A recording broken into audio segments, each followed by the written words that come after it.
Good morning guys, this is another day. So today, ang gagawin natin, i-organize natin yung dito sa may gilid, sa may mga halaman dyan. Samahan niyo po ako.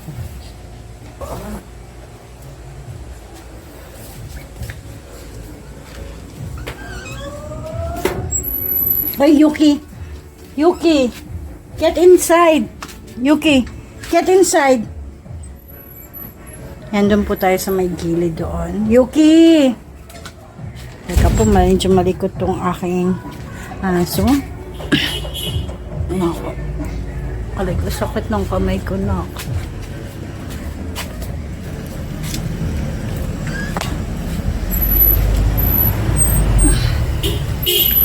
Stay.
Ayan guys, natasa tayo sa isang side pa lang. Yan na siya. Yan. Parang walang diferensya, no guys. Pero, ayan, nirepot natin yan. Tinanim natin yung iba dun sa labas. Tapos ito, inayos natin. Pagagapangan natin siya sa pader. Yan, healthy siya. Tapos, ang tanim din ako ng bago rito. Yan, para dumami. Yan, so, okay na siya. Nalinisan natin. Wala nang mga dahon-dahon. Yan, nakalkal na natin yung, ano na yan, mga, ano tawag dito, lupa. Tapos ito, binawasan natin. Tinanim natin yung iba dun sa may harap. Tapos ito, Yan, so dito na tayo. Yung iba kasi ano na siya, tawag dito. Ano na siya sa puno. Kaya hindi na natin aanohin yan dyan. Gagalawin. Yan. Tapos dito na tayo ngayon. Pagkas ng lunch. Yan, ito naman yung gagalawin natin. Yan siya. To, maganda to guys eh. Oh. Hindi lang makita yung masyado yung ganda niya dahil sa sama-sama sila. Yan, tas itong kahoy na to, yung driftwood, bala ko yung pagsamahin nung driftwood na yan. Yan siya mga guys, para dun lang sila. Yan. Okay, later ulit. Yan, hello guys. This is another day. Actually, napakatagal na po. Yung pagitan from the first po na nag-garden tayo at saka yung today kasi po medyo mandami pong nangyari sa ngayon. Tapos na po ako dun sa aking pang-anim yata kung hindi ako nagkakamali, pang-limang bone therapy infusion. Hindi po ako natuloy sa trastuzumab kasi po wala pong gamot sa ospital. Medyo mahal po yan, 51,900. Hindi po makakuha agad ng guarantee letter dahil po yung treatment protocol medyo mahirap pong kumuha sa public. Lalo na isa lang po yung kailangan yun, hindi po kami nakasecure ng treatment protocol. So maghihintay na lang kami na magkaroon uli ng supply ng gamot doon sa hospital na pinupuntahan ko, sa Amang Rodriguez nga po yun. I'm sure na makakapag-deliver na po yung DOH ng gamot para po sa next month. Ayan. So, sa ngayon, tatapusin natin tong area kung saan ako nagsimula na mag-organize ng mga halaman. Dito sa likod ko guys, yan, ito yung itsura ito yung sitting area. Ayan, may mga halaman dyan. Tapos ito na po yung gagawin natin. Ayan, dito na po siya. So, itong mga driftwood na to, itong mga driftwood na yan, tsaka yung mga nandoon, aayusin natin dito guys. Ayan, ganyan siya. Tapos, ayan, medyo baka mag-report ako ng ibang mga halaman dyan. Ayan, tapos wawalisan natin dito. Kasama natin yung aking mga aso. Ito bagong aso to, si Yuki. Ayan, nanginginain ng bato. Siguro na naman yan. Mga buto-buto. Yuki. Shih Tzu Maltese po. Ang niya, ang lahi. Ayan. Tapos syempre yung aking favorite boy. Ayan, si Chinky Boy. Mga bagong yan. Ayan. Ayan. Okay? So, ayan mga guys. Samahan nyo po ako mag-organize dito.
Oh, ayan guys, medyo tapos na natin yung maigliit na area na ano na natin, na clear na, tsaka nailipat ko na yung ating mga halaman. So, I hope na lumabong sila. Ganyan. Tapos, ayan, hindi ko pa nababrush yung floor, pero sa susunod ko na tignan nyo na po. Clear na dito. Yuki! Kasi ito na. Ito na siya. Ayan. Nilipat natin dito yung mga driftwood. Ayan. Tapos ayan yung mga anong tawag dito? Ano ba ang tawag dito? Bromelia ba yan? Basta yan. Ganyan. Pinagsama-sama ko na yung driftwood.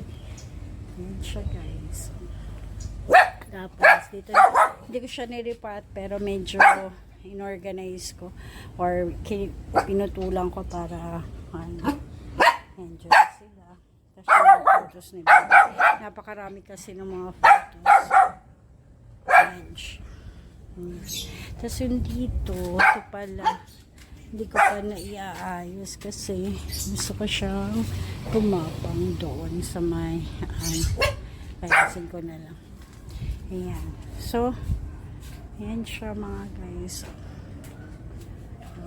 Ano nga ang tawag dito, be?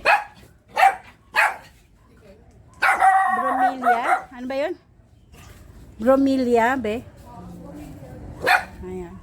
Ayan siya. He!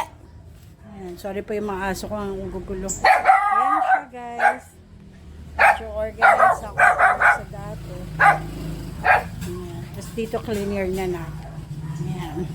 Wala na akong balak ilagay dito, guys. Talagang i-clear ko lang yan dyan. Kasi sa ahas, baka magkaroon ng ahas. So, susunod dito sa may grotto. Ayan, at saka hanggang doon. Ayan naman yung ating goal. Tapos yun yung floor, anuhin na, babrush para mawala yung mga Yan siya guys. Ayan yung susunod na area. Tapos done na tayo dito sa area na to. Ayan. Ayun guys. So, ayun guys. So, see you on our next vlog. So, kung may time kayo, pa-subscribe na rin lang dyan and pa-hit din ng notification para po ma-notify kayo kapag may bago kaming upload. Yan mga guys, see you next time. God bless and remember to always be kind.